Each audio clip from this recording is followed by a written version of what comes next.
incredible. Which 3 in a line row. is she going to miss next? I know. You know, on each one, she's had an opportunity to make the play.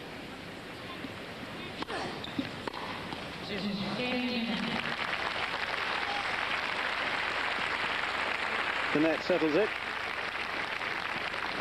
And this is, again, impressive work by the teenager. Far from overawed, she really has brought her best game to bear on this court, and it has been good to watch. There have been a host of winners from her.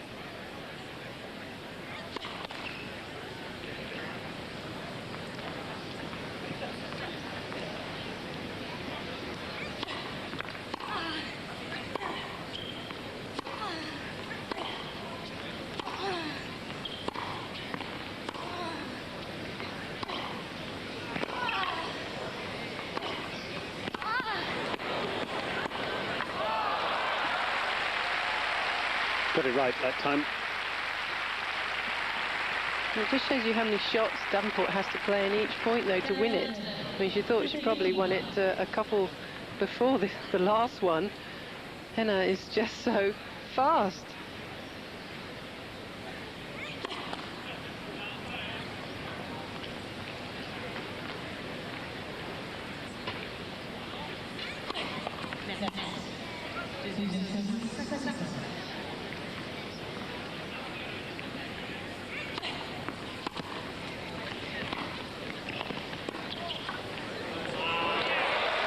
Oh, yes.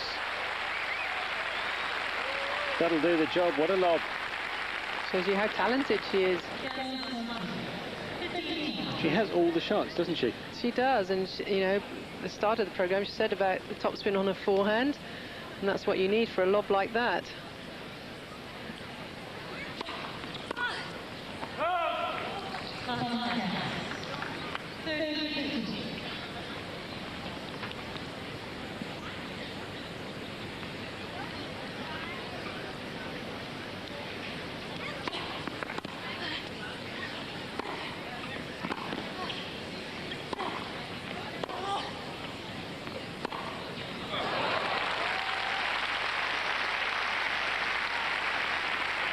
Booming forehand. Had a few today. She'd love to find some more, though.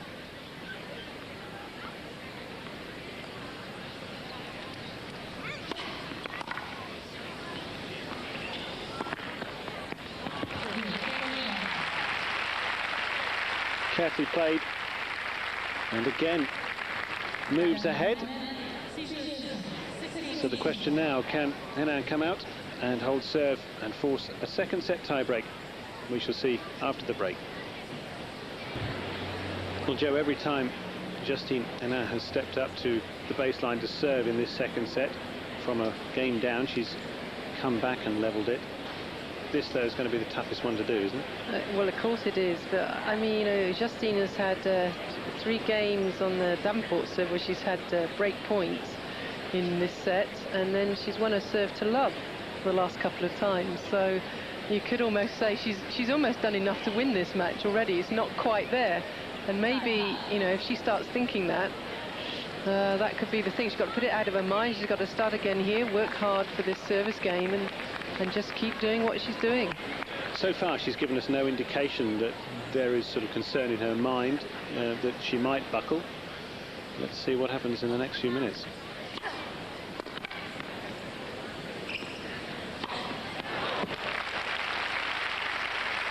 Now that was a case in point. She could have dumped that into the net. It would have been very easy to do because that ball a bit far in front of her, wasn't it? Yes, yeah, and again, I think it's the footwork that makes up for a lot out here today.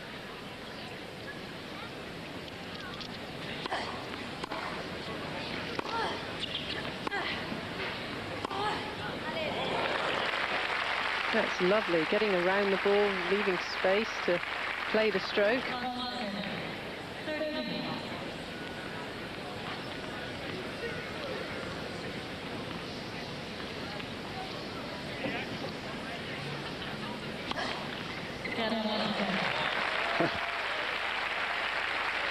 The outswinger, game points to force the tie-break. You wouldn't believe there are 70 places between them in the rankings.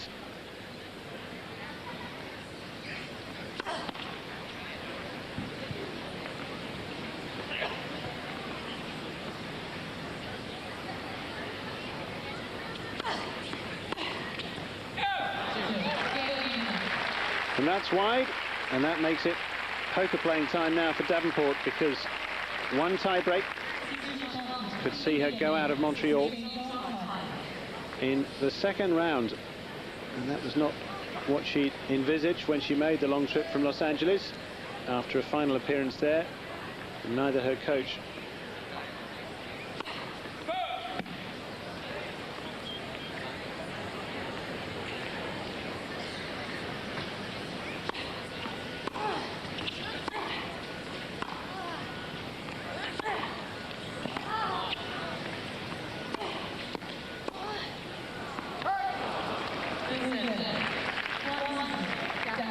Well, Lindsay has got to try and find some returns now. I mean, the last 3 service hénin, she has hardly made a return. So right now, this is going to be the most important thing.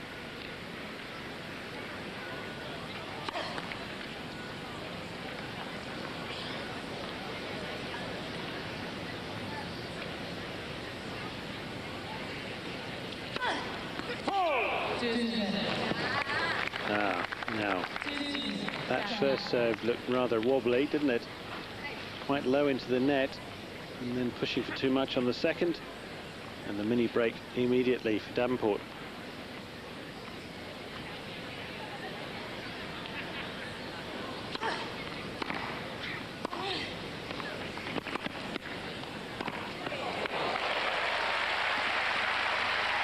Well played again, the good footwork. She had to play that first shot off the back foot, got round it well with the forehand, just got it over the net, didn't she? And then the good approach. Well, that's confidence for you. To spot the ball's going to be hovering in the air, but then to do something about it.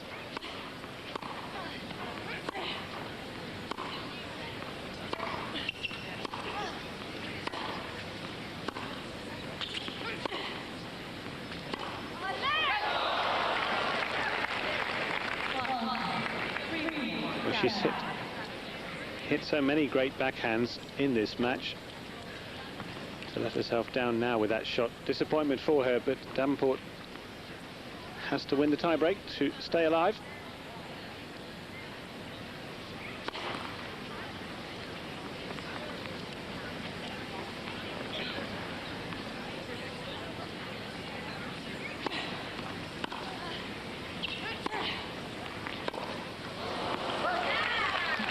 That's a shame. Again, maybe trying to force too much suddenly. This situation, you don't know, the nerves might kick in. Maybe not moving quite as well.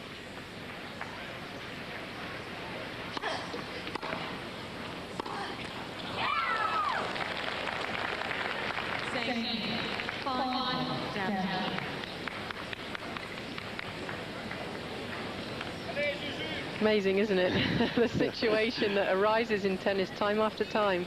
You know, it's there to be won, but getting the win is just sometimes a tremendous thing to do, and your brain takes over from your body.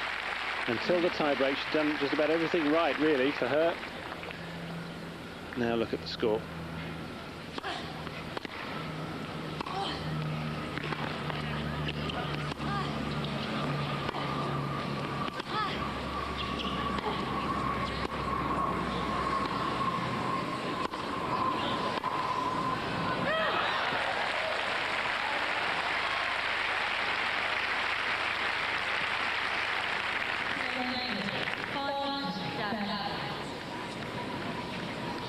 Well, in the right place this time and keeping nice and low on the backhand.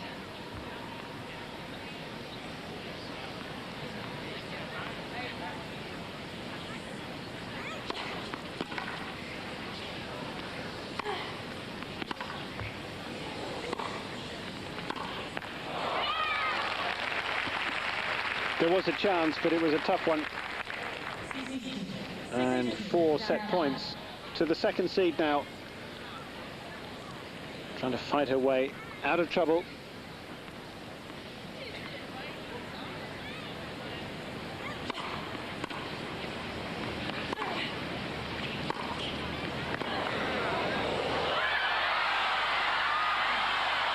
Oh dear. Well, they say luck evens out, and I suppose when you look at those two sets, the number of calls that were going against Davenport and a couple of good net calls for hénin, that one decides it against her. And they are tied at 1 set all, so Davenport mightily relieved. And this match going the distance. Stay with us. Well, if their first encounter is anything to go by, this should be a terrific final set after splitting those first two. There's the summary of the second set for you. And not a lot to choose between them, hence the tie-break.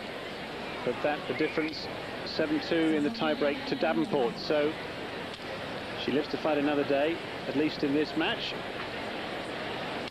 And, well, you'd have to say now the momentum back with her slightly, but as I said, the first encounter they had at the French Open last year, Joe, and it was 7-5 final set. So I think we've got plenty more good tennis to come in this match.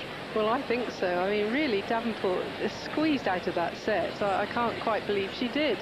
I mean, hénin has not lost a point on her serve for the last 3 service games, and she's had break points on 3 of Davenport's serve. So, you know, you would have thought really Justine had done enough to win that second set, but tennis is a funny old game, and Davenport just about hanging in. But Barry, you said you saw her sort of wincing at the end of that second set. You can see, you know, she's had ankle problems before now, and she's been out with that before.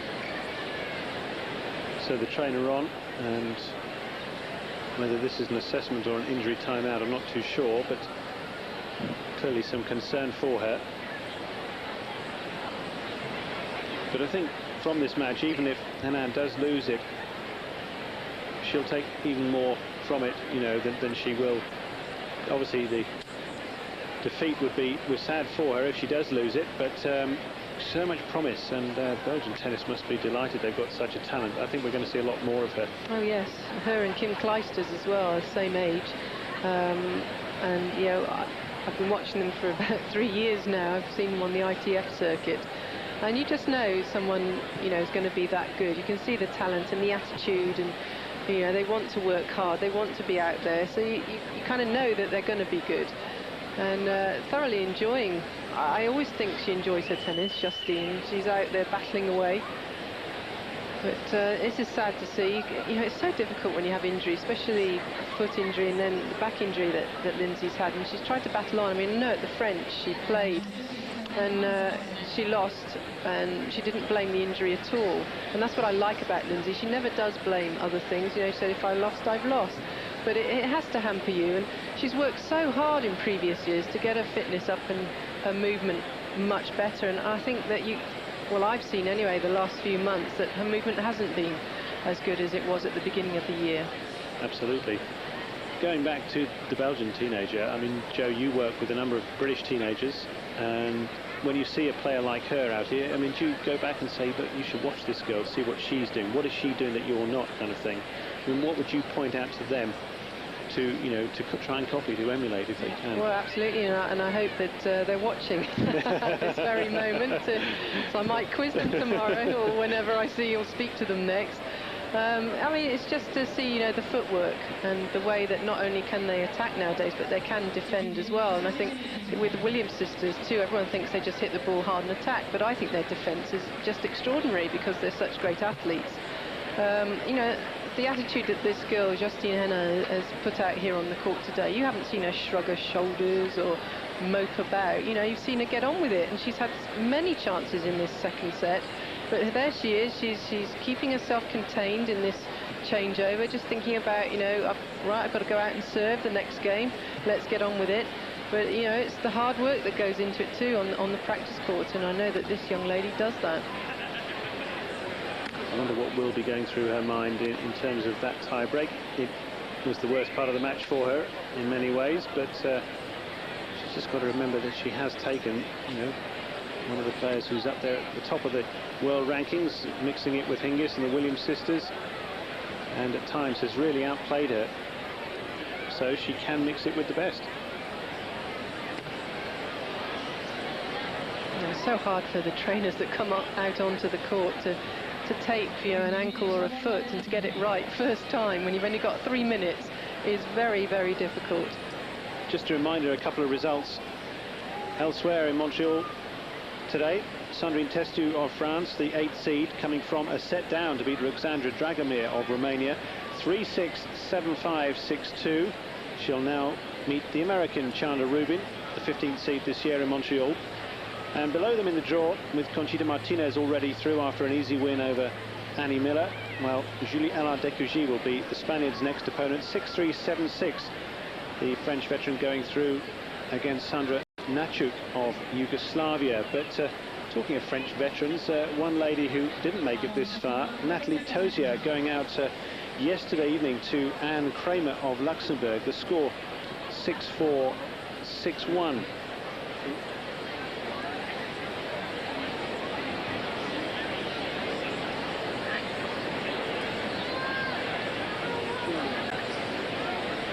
Lindsay Davenport, the 2nd seed, having treatment there to her left foot it was, but hopefully will be able to resume battle against this very capable Belgian. Prerequisite banana being applied. And I'm sure just wondering how serious that injury is to her opponent. The weather hasn't helped today. We've had a lot of wind. We had a slight interruption for a brief precipitation, I think they call it, and didn't force them off court, it just forced them to the chairs. But at one point we saw an umbrella flying across the court, which was rather dangerous. Thankfully it didn't hit anybody. So we've had lots to comment on in this match, and I'm sure lots more, but are they going to resume? Because I believe they're now concerned by the weather that might be coming in over the main stadium here. Yeah, I thought I saw a few drops of rain, and you couldn't really see it when the camera went up to the clouds, but it is very windy, and I think the showers will be coming and going. So another little wait for the players and the spectators. As you can see, when the clouds aren't there, there's plenty of blue sky around. It's just the breeze is bringing in the clouds, whizzing them across. At one point the tennis almost became ridiculous. It really was a lottery out there.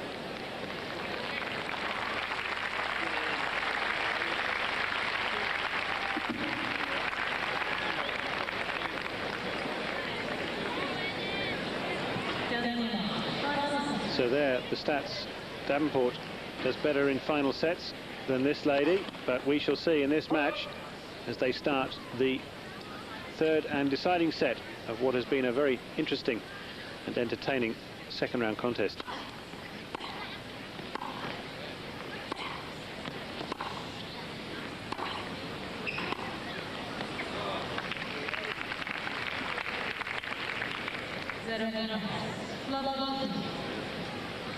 Well, that's the first point she's lost for a while against her serve, Justine hénin.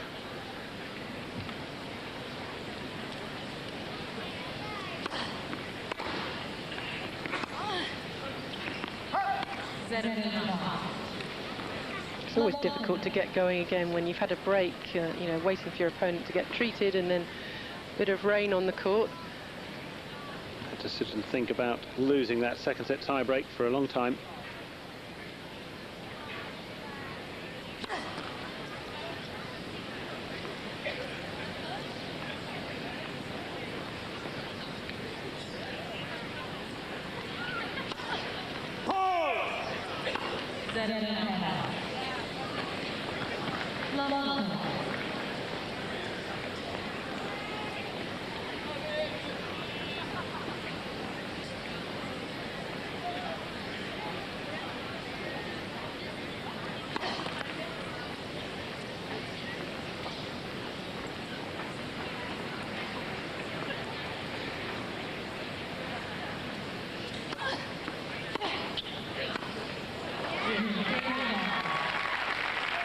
Return down the middle, she didn't move her feet enough, and suddenly this match has taken on a very different hue. Well, it's just amazing, isn't it? That tie-break, Davenport played much better in it, hénin did not, and now suddenly after the wait, she looks like she needs a bit more warming up out here. Lose her serve to love like that, it's gone so quickly.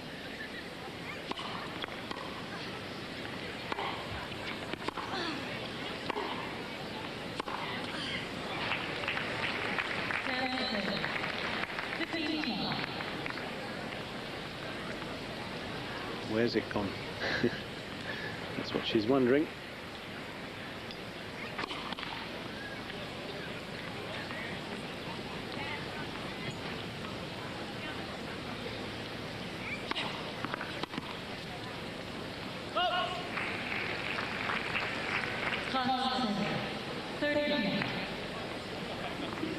Six points unanswered.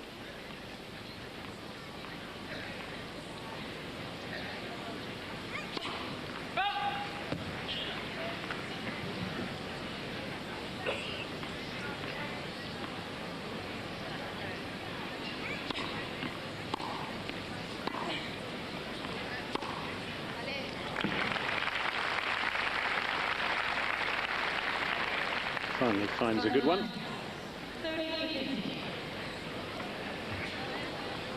I think Lindsay must be quite relieved at the beginning of this final set. She's hardly had to do anything. She's already a break up.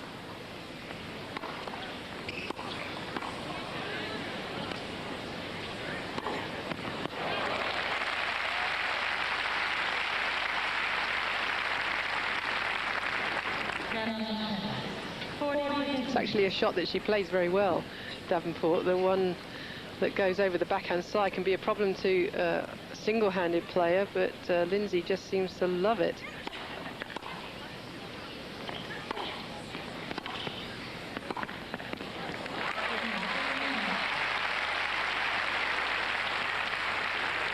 Sweet volley to extend the lead.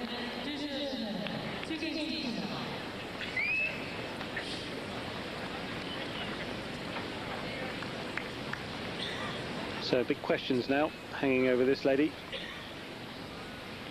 How will she respond?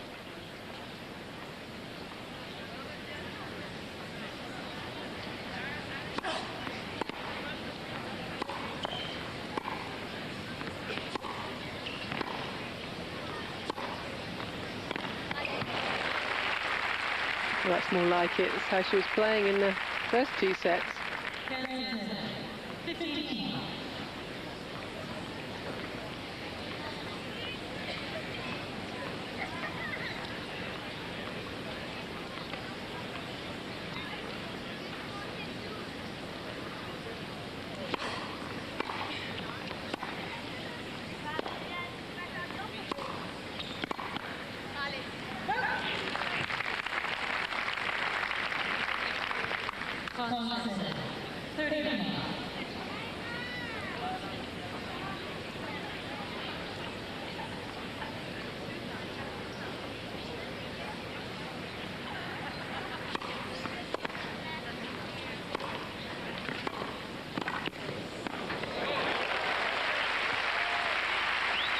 She knows the right moves at the net, Hénin.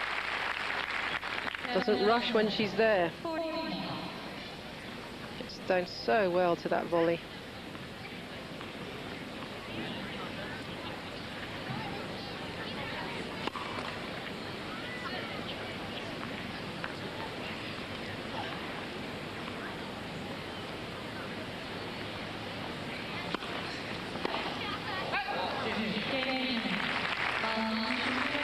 Certainly more like it from the Belgian.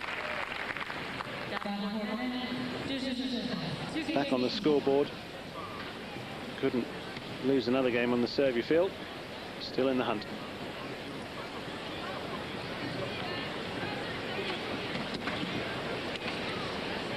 So she's stopped the rot, as it were, against her. I think it was 8 points in a row she lost, including the last two of the tie-break. Dropped the serve at the start of this final set, Davenport having had tape to her left foot. But now, maybe has put that out of her mind, Joe, and determined to hit back. Well, the thing is, I think the break with the injury and everything, because Hénin was so zoned in to what she was doing out there on the court, whereas, you know, Davenport wasn't really. You could see her concentration was all over the place. So to Davenport to have a break like that, have her foot done, didn't really matter at all, because she's not as zoned in as her opponent. Whereas Hénin, I mean, she had to sit there for a good 5 minutes and think about things. You know, she would much rather have just carried on, even though she'd lost that second set. I think if she'd carried on, she wouldn't have lost her first service game. Lindsay, though, in front. she has the break advantage, single break, and try to push that lead a little further. Just remember the second time they've played, and the first last year at the French Open on clay. Went to 3 sets. Davenport won it 7-5 in the end.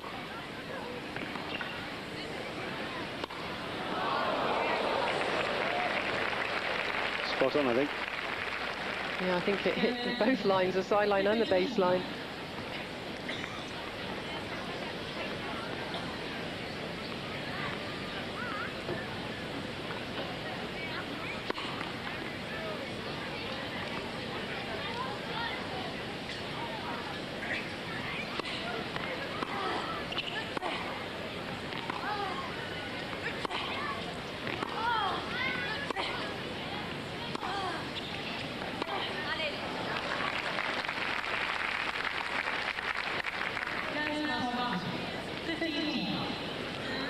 Well, I think what's also struck me is that, you know, she'll encourage herself. She doesn't get angry with herself so much. She voices the pleasure rather than the disquiet. A very good point. Whereas you can see a lot of Davenport's reactions, shrugging of shoulders, because she expects herself to play better.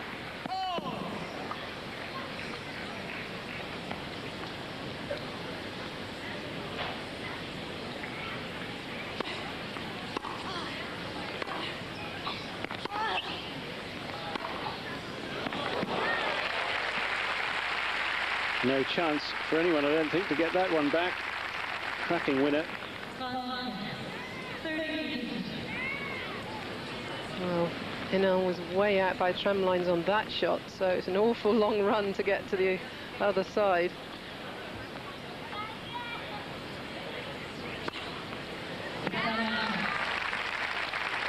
Better serving from Davenport.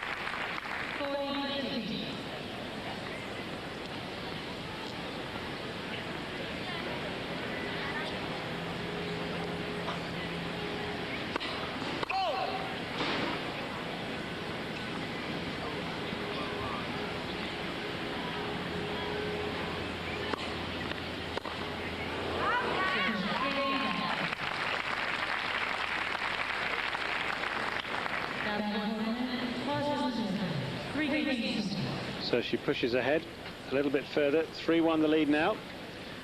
And I can tell you our coverage will continue after this match with more live action from Montreal in the main stadium. Anna Kournikova of Russia against Sabine Appelmans of Belgium.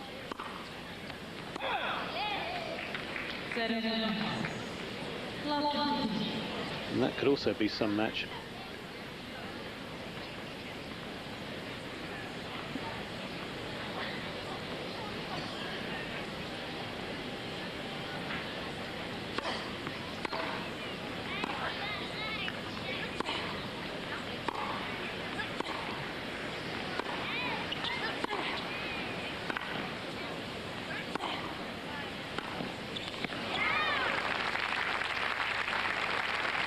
Much more controlled tennis now from Davenport. Although she's now hitting more winners, you feel as though she's going to not make so many losers, because she's been missing by an absolute mile.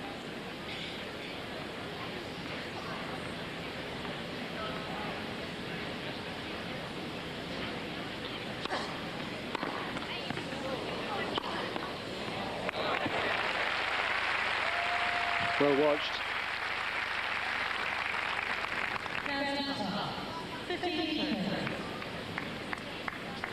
Lovely preparation, isn't it? Getting right through the ball with the stroke.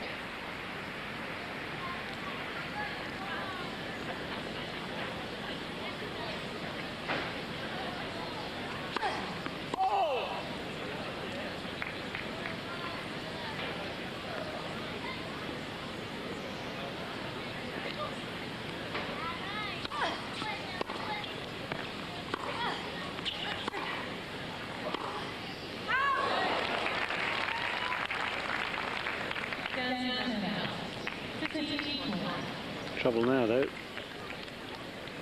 2 break points against her.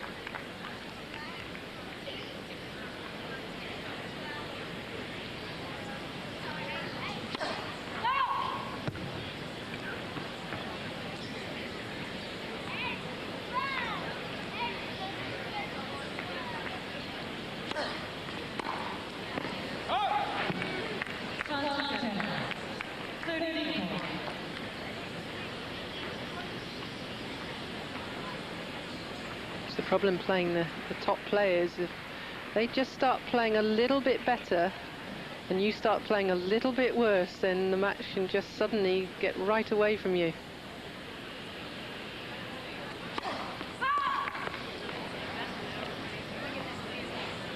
I thought it was wide.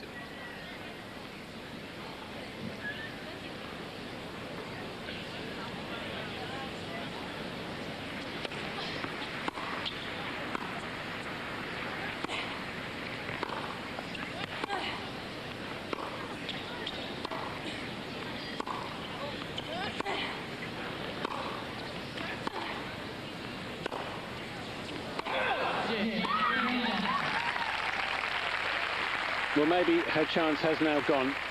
She's 2 breaks down in this final set, and it's a big ask for anybody to come back from there against Lindsay Davenport, who leads it by 4 games to 1.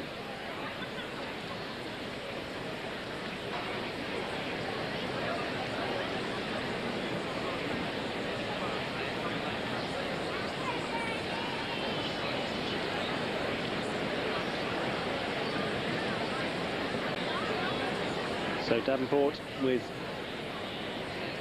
much more composed thoughts now of what she has to do to try and reach the 3rd round, but a long way from tilting for the title. There, the list of honourable winners over the past decade, and Monica Seles, well, her name stands out there. Those 4 successive victories until she lost last year to Martina Hingis in straight sets. That in Toronto, this tournament switching every year between the 2 cities. Steffi Graf, a couple of wins. Capriati, the youngest winner, back in 1991. And she in action this year. Good to see her back. Sanchez Vicario, a couple of wins. Not a bad set of names, is it, there? Some great champions. And of course, Monica Seles wanted to play this year, but she had to pull out tendinitis of her arm. And blisters too, I hear.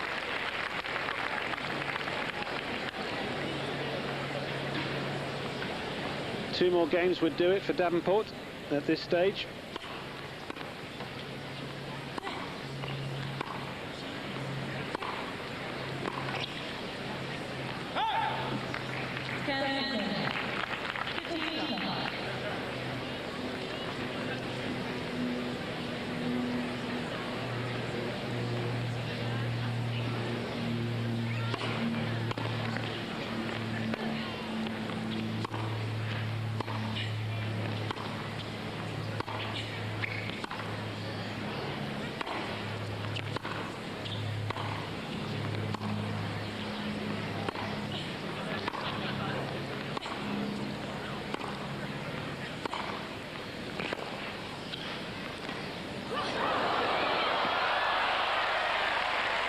Well, the second seed really is now playing like a world beater. That was a terrific job, wasn't it? And for somebody who's spent nearly 30 weeks on top of the rankings in her time, she'll be very pleased to play shots like that as this match progresses.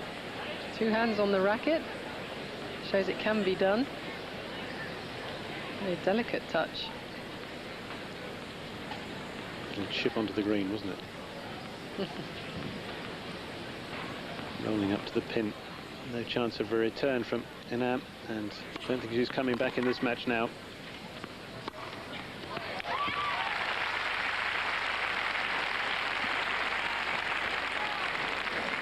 You have to give hénin credit because she played well enough in the beginning to make Lindsay Davenport feel bad about herself, and it's been a Trojan effort for Davenport to come through this.